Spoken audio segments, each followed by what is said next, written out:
belgilandi. Barcha rahbarlar yoshlar bilan uchrashib, ularning muammolari, taklif va tashabbuslarini o'rganishmoqda. Qoraqalpog'iston Respublikasi Vazirlar Kengashi raisi Bo'zatov tumanida yoshlar bilan ochiq muloqot o'tkazdi. Endilikda haftada kamida bir marta yoshlar bilan yuzma-yuz muloqot qilish, ularning dardu tashvishlari, orzu intilishlari va takliflarini eshitish, eng muhimi muammolariga joyida yechim topish har bir rahbar oldida turgan muhim vazifadir.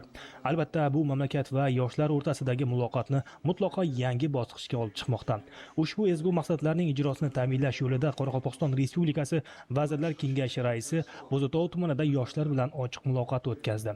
Uchrashuv samimiy va ishonchli ruhda o'tib, har bir yoshning fikri, har bir murojaati diqqat markazida bo'ldi. Tadbir davomida yoshlar o'zlarini qiynab kelayotgan masalalarni ochiq-oydin bayon etdi. Har bir jaspenin individualniy rejiyatiklarida ularning bandlik dasturini ishlab chiqib, ularga amaliy yordam beru amalga oshirilmoqda. 31 jasimiz bandlikka ta'minlangan bo'lib, so'dan 18 doimiy ishga, 10 imtiyozli kredit, 2 dehqonchilik yerlari ajratilgan. Sonday-aq tartibli migratsiyaga jibirish bo'yicha bir qancha жұмыстар amalga oshirilmoqda.